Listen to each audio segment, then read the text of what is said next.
Magandang araw mga bata! Welcome to Filipino Dream! Bago natin simulan ang ating talakayan, ay magsisimula muna tayo ng pagdarasal. Carla, please lead the prayer. Amen. Okay, before we start, please pick up some of paper of your chair. Pagkatapos, umupo na if wala na. Okay. Mga munting paalala bago magsimula ang ating klase. Una, kung sasagot ay dapat nakataas ang kanang kamay. At kung nagsasalita si teacher, dapat makinig at huwag mag-usap-usap sa katabi. Okay? Okay mga bata. Bago natin simulan ang ating talakayan, tumayo muna tayo at ating energizer. At atin ito sabayan.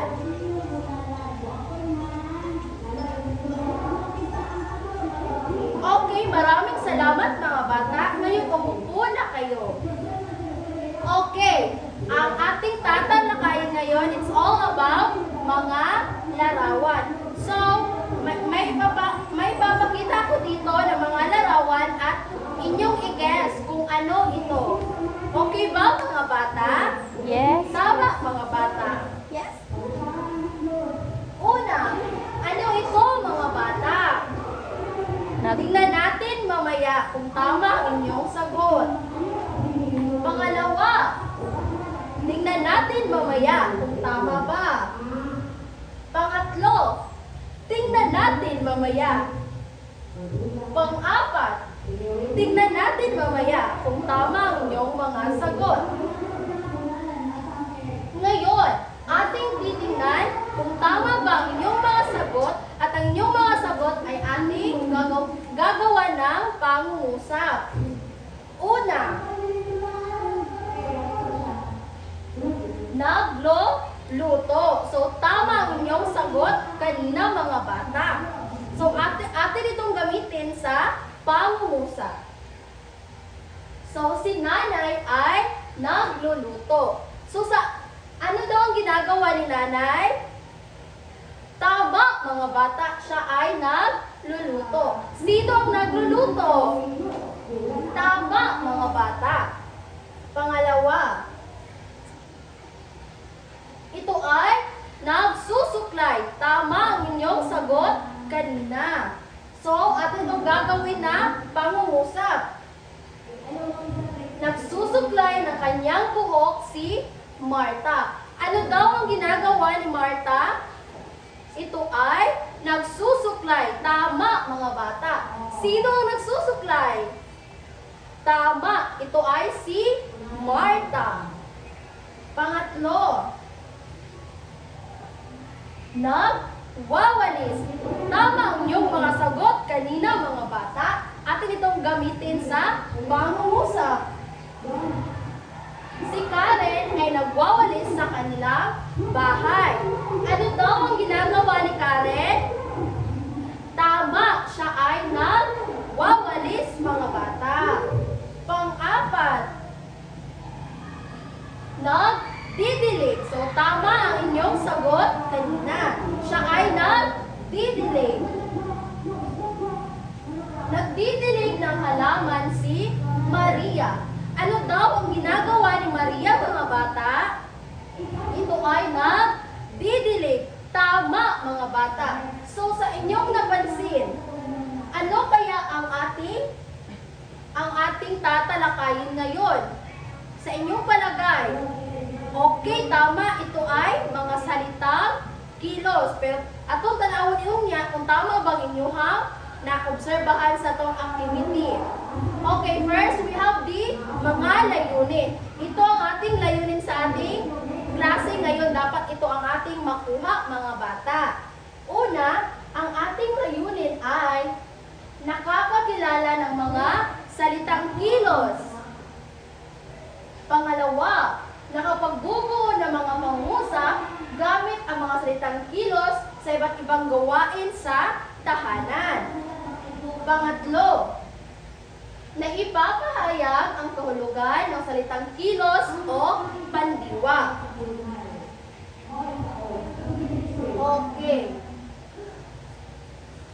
Tingnan ang mga larawan, tukuyin kung ano ang ginagawa ng bawat pamilya. Okay lang ba mga bata? Okay, very good. First, we have this. Unsa man ni?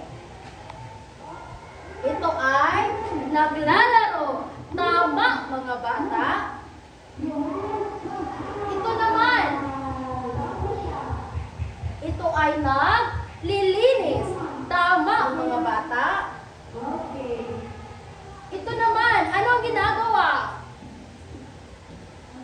Ito ay nagdarasal. Tama mga bata. At ito, ano ang ginagawa? Ating tingnan. Tama mga bata, ito ay kumakain. So give yourself 5 claps. Kahit how kayo mo inyo jung na kuan ang ato ang activities. 1, 2, 3, 4, 5. Okay. Next. Napadi ay last.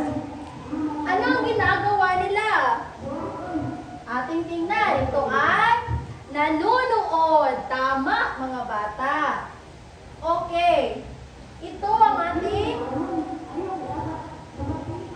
mga katanungan kung ano ang napapansin ninyo sa bawat pamilyang ipinakita sa larawan. Sila ay nagpapakita ng kanilang pagmamahal at mga salitang kilos. Mahalaga ba ang pagtutulungan sa pamilya? Bakit? Oo, tama. Ito ay mahalaga dahil kung tayong mga pamilya, dapat tayo ay magtutulungan. Pangatlo, anong mga gawaing bahay ang inyong kayang gawin? Tama! Ang galing mo, Carla! Ang habong maghugas ng pinggan. Yan ay mga gawaing bahay. Ano pa? Tama na wabalis. Tama ka, Aya. Ito ang ating tandaan, mga bata. Ang pamilyang nagtutulungan sa gawaing bahay o ibang gawain ay nagsisimbolo ng magandang pag-uugali at pagsasama. Okay, naatay activity or pangkatang gawain mga bata. So, akin kayo hahatiin sa 3 grupo. Dito ang isa, ang unang grupo, pangalawang grupo at pangatlong grupo.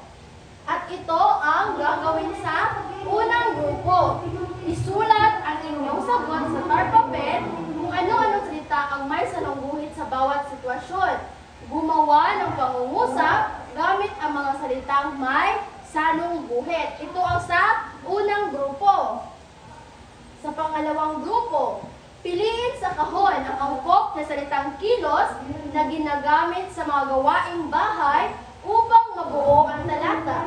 Isulat ang iyong sagot sa Manila paper or tar papel. Pangatlong grupo, ibigay ang salitang tinutukoy sa bawat bilang upang mabuo ang mga salita sa kahon. So, bibigyan ko kayo ng 5 minuto para gawin ang inyong mga assigned tasks. Okay lang ba mga bata? Okay. At ngayon, atin nang simulan ang ating pangkatang gawain.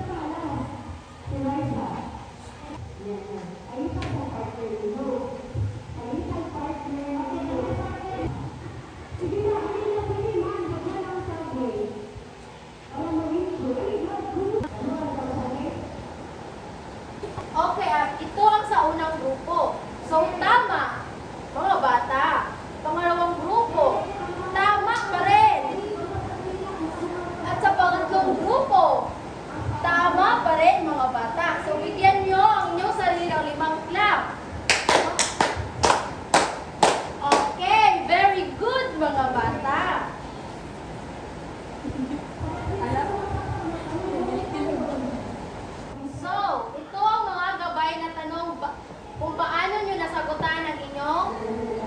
panggatang gawain. Una, paano ninyo nasagutan o natugunan ang inyong nakatalagang gawain? Tama, mga bata. Pangalawa, mahalaga ba magtutulungan sa bawat kasapi ng grupo? Tama. At bakit? Tama pa rin, mga bata.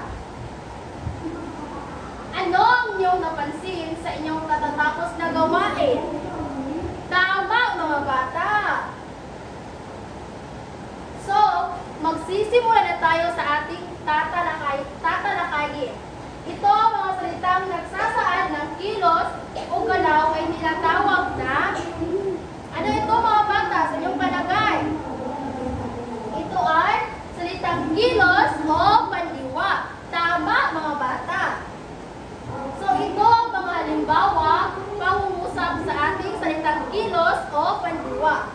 Una, naglalaba. Naglalaba ng mga damit si Jasmine. Pangatlo, nagsasaing. Nagsasaing ng kanin ang nanay. Pangatlo, nag-aayos. Nag-aayos ng mga gamit si Joel. Pang-apat, nagliligpit. Nagliligpit ng mga kumot at unan si Aliana. So, ito ang mga halimbawa pangungusap sa salitang kilos. So, saan dito ang mga salitang kilos, mga bata? Una ay naglalaba. Pangalawa, nagsasaing. Pangatlo, nag-aayos. At ang pang-apat ay nagliligpit. Tama, mga bata. So, ano ang salitang kilos o pandiwa? Ito ay mga salitang nagsasaad ng kilos o galaw. So, kining pandiwa class is mo ang atong halimbawa ani ay katong atong yung activity kaganiha katong nagsasaing, nagluluto, naglalaba, kana naa kay ginabuhat. Mo na siya ang kilos, ang salitang kilos o pandiwa.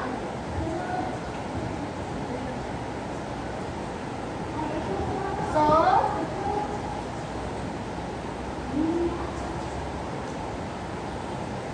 bilugan ang salitang kilos mula sa pangungusap.